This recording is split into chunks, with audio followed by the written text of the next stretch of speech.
Hello everybody! In today's video, we are going to cover 10 of the best, 10 of the most amazing life hacks for your Minecraft life. Because we know that, you know what, there's always these tips and tricks out there. They're just hiding in plain sight and you gotta know what they are. So let's jump in.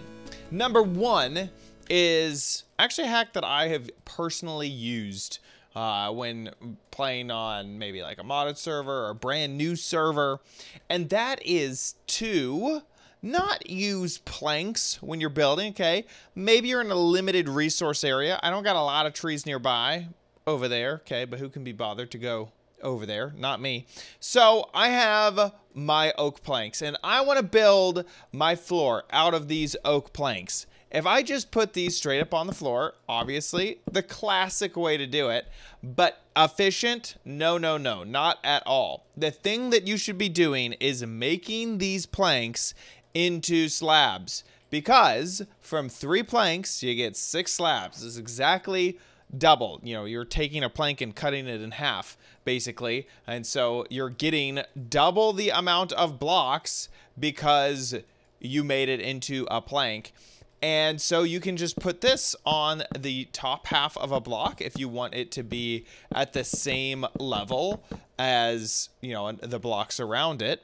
Or if you don't mind it being one, you know, a half block down, you can put it as an actual slab. The advantage of the slab is that mobs will not spawn on the slab. The disadvantage is that, let's say you have another block, you're only going to get half of that block. Minecraft technology has not worked out to be able to put these blocks on slabs. That doesn't, you know, you're going to have that thing just floating there. Or, like I said, you're going to have a half block poking out of the slab. But mobs not spawning, huge advantage. Either way, it is way more efficient to make planks than it is just to use the solid blocks. One time that this might come in really helpful is if you are in a situation where you are bridging. This has happened to me in the end where I had some oak on me, but I wanted to go as far as possible because I was going from island to island, and switching that oak into planks gave me double the blocks, which is absolutely required if you are low on resources. This next life hack is for those of you who want to build around your base but don't want to build a superstructure to do it, okay? We do have scaffolding in Minecraft, but sometimes it's really difficult to find bamboo early on in the game. So here is another little life hack for you. And it happens to do with the powder snow. Powder snow comes in a bucket. It's not really a block. You can't, if you break this thing, it doesn't actually drop a block. It's a bucket block. It's a super weird thing. I broke that, so I had to give myself another one. So if you put this down and then you wear leather boots, you can actually stand on the powdered snow block. Then you could put another one down, use that same bucket to come over here to the edge and grab the one below it. Because remember, it's a bucket block, not an actual block. So you can use this to move around your build if you need to get to a specific area and you don't have scaffolding, or possibly you just don't even want to bother with breaking the scaffolding later. You can just do that, and then you can also use it as a way to move from one spot to another sideways as well. Now, one thing is that you cannot crouch on this block. I'm here in survival mode. If you crouch, you go through it, just like with scaffolding, and there is no solid block below it to stop your fall. So you do have to be very finicky if you're going to go left and right and forward and backward. But if you're going just straight up and down, you don't have to be that finicky. You just have to get the side of the block once. You can do it while you're still near the ground, and then you can easily go up into the sky with just 2 blocks, or two bucket blocks. Life hack number 3, and it has to do with the magical chorus fruit. And I made an entire video about how amazing chorus fruit is. But this one little specific life hack, I'm pulling it out of that video. You gotta know about this life hack. Chorus fruit will teleport you randomly within 8 blocks. And whenever it does, it seems to like ignore how far down the block is. Okay, it's like 8 blocks in any direction, 8 blocks up, 8 blocks right, left, front and back, except down. It can just be like infinite blocks down. It's kind of crazy. So if I eat this course fruit right now, I'm like immediately teleported to the ground, and I didn't take any fall damage at all. So that is the first thing. Second thing, as you're getting 2 tips in one here, is that if you're in the end, you're getting the course fruit. And if you're also in the end, you're probably fighting shulkers. And these nasty little buggers will shoot their shulker bullets out at you, causing you to levitate. You've probably had to deal with this at an in-city, and the more and more they hit you, the higher and higher up you get. And if that levitation, which only lasts a few seconds, runs out, of course, you are taking some fall damage. So the tip is to eat some course fruit, teleporting you back to the ground. And also, if those bullets were locked on target, they'll still be up there. They don't teleport with you, so you can kind of dodge bullets as well. So eat your course fruit, folks. This next tip happens to deal with the Nether. And as you know, you can't bring water into the Nether. That is just not allowed in Minecraft. So what happens if we take a wet sponge, which is presumably filled with water, and place it down in the Nether? It'll dry out. This is now normal old dry sponge. And this is incredible because the only other way to get your wet sponge dry is to put it in a furnace. And so you can quickly put down sponge here and just have it dry out immediately. This is so much faster than using a furnace, and you don't have to use any coal when you use this method. A tip within this tip is that the hoe is the tool that will be the most efficient, the fastest tool to harvest up sponge. So you can just use a hoe, and you can also get efficiency on this hoe to make it even faster to pick up your sponge quickly. This next tip is for when you find a desert temple, and this could be one of those tips that if you're a veteran player, obviously you know this thing. But if you're not a veteran player, you have to know this. You absolutely have to know this. So first off is that under here, there is some treasure. So you got treasure all the way down there.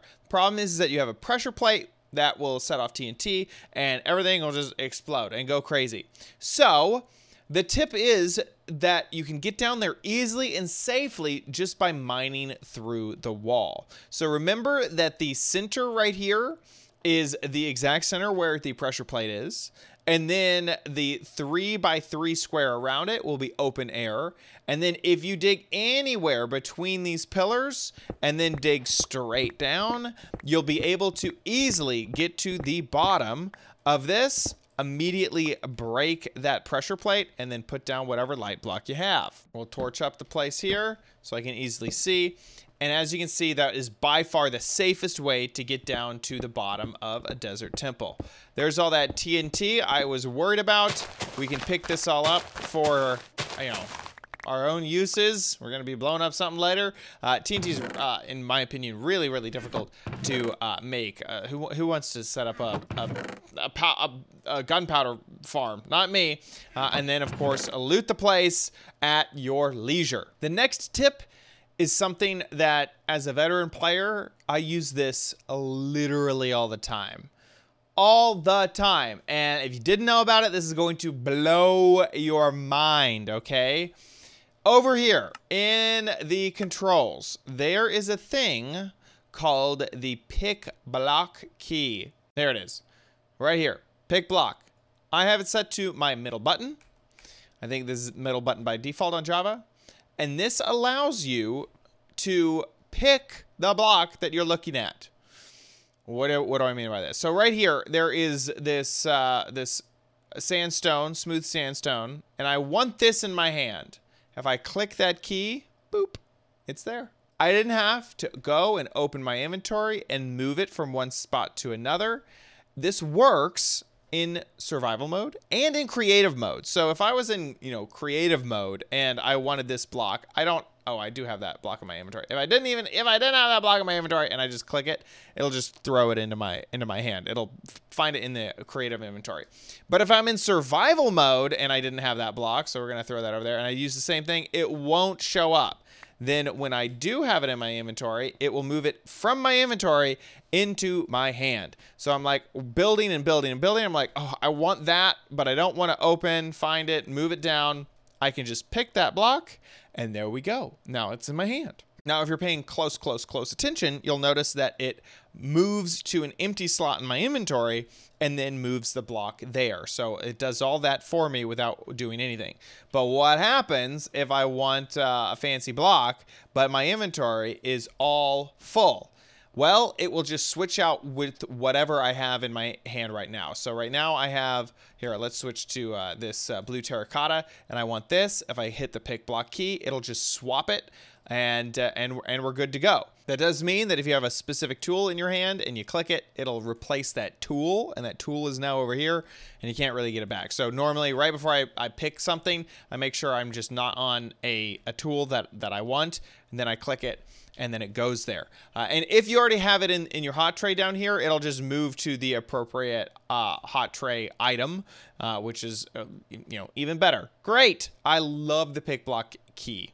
This next thing is something I just love telling new players about because it seems so unintuitive. If you are able to get a skeleton horse, which is not hard to do, I'm going to go ahead and summon one in here with the skeleton trap. These will sometimes spawn whenever there's like thunderstorms. You'll get a skeleton horse trap just like that. And we're getting absolutely murdered by all of these skeletons over here. So, oh no, I killed a horse. I didn't mean to do that. I meant to just hit the skeleton only. Once you murder the skeletons that are on top of them, these horse will be tamed. So you can throw a saddle on them and use them. But that's not the thing that blows people's mind. Here is the crazy thing about these skeleton horse. They can go underwater and they still work as horse. If you take any other type of horse and put it into the water, it'll buck you off and you won't be able to actually use the horse underwater. Skeleton horse don't have this limitation. And so I can just leave him there, and I need to take a breath here. So if you have an underwater base or like an underwater building, a lot of people did that with the Update Aquatic. Is they had a conduit so they could just breathe as much as they want underwater. Well, the horse is an easy way to get around underwater. And the skeleton horse is the other one who can just chill out underwater. It does not need to breathe because it's a freaking dead horse. Isn't that so cool? What an insane detail. Let's say you have just spent an entire year working on your Minecraft novel, like I have, and you're so happy with it. This is the best book ever. The best book E, because I've run out of letters. I'm gonna sign this, I'm gonna close it. Instead of rewriting this book over and over and over again, I can just use a crafting table with another book and quill, and it will create a copy of the first book. Look at this, copy of original. Now I don't have to rewrite my entire book again. I can just pop that book and quill in there, and then I got another version. This tip also works with maps. So if I have this map right here, ooh la la, I absolutely love this map. I want to make another one.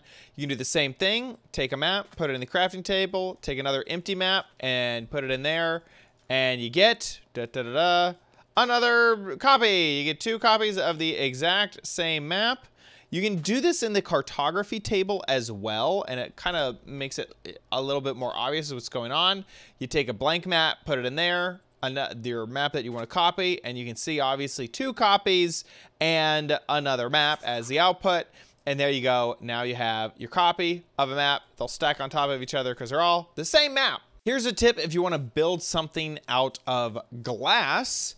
So glass in Minecraft if you try to break it without using Silk Touch, it will just break. It'll just disappear because you're breaking glass. I mean, you have to have Silk Touch in order to pick up glass. But in 1.17, Tinted Glass is brand new, and for some reason, you can break Tinted Glass with your hand, and it drops Tinted Glass.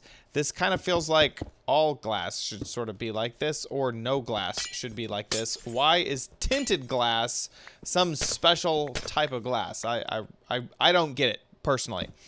Another advantage to using Tinted Glass is that if you have glass and you make the recipe for Tinted Glass, which is amethyst shards, so possibly you have a good supply of amethyst shards, you're going to double your glass. So I have, you know, that 62 glass right there.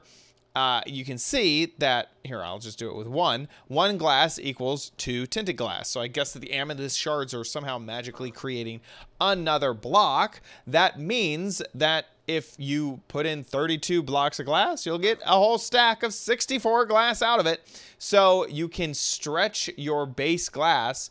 And if you remember, sand does not regenerate. Okay, you got a fixed amount of sand in your world. Sand makes glass, but amethyst shards, those regenerate. Those will regrow. So, given enough time, you'll just have a ton of amethyst shards, and possibly you won't have very much sand or glass. So this is a great way to stretch your glass. And finally, if you're wondering, like, well, okay, why is it called tinted glass? What does tinted glass do over other types of glass? What is it colored? Well, tinted glass has one very specific purpose, which is that it is see-through, except it does not let light through. So all other types of glass, other than tinted glass, will let the light through, and like this sunlight would brighten up this area down here, but not tinted glass. It blocks light just like stone will, except that the player can see through it. So basically, it is a solid block, even though you can see through it. And right here, we're slowly making a shadow down here next to my crafting table. It's going to take a little while. And the final life hack I'm going to give you for this video is that copper can age a lot faster as long as you listen to this tip, okay? Copper, when you put it down in the world, it'll take a while to get to its next age, but as it ages up, it does a check, and it looks around itself for other copper blocks, and it will never age more than a block next to it. So if it's the same age, if it finds a block nearby that's the exact same age, then it might move up. But if there's a block next to it that's older than it, it will, younger than it, it will not age up. So you need to put these blocks so far away that they're not looking at their neighbors. And that is just 4 air blocks. And then these blocks cannot see each other. That means that each block will age independently of the ones around it, and you won't ever have nosy neighbor copper blocks that are too shy to age up because their neighbors are too young. And so this will make aging copper so much faster. It's incredible. So that wraps it up for my 10 tips and tricks, life hacks to make your Minecraft life easier. I hope that you found something in this video useful. If you did, please give this video a like. Also, let me know your life hacks in the comments down below, and please subscribe for future videos here on OMGcraft. See you in the next one. Bye!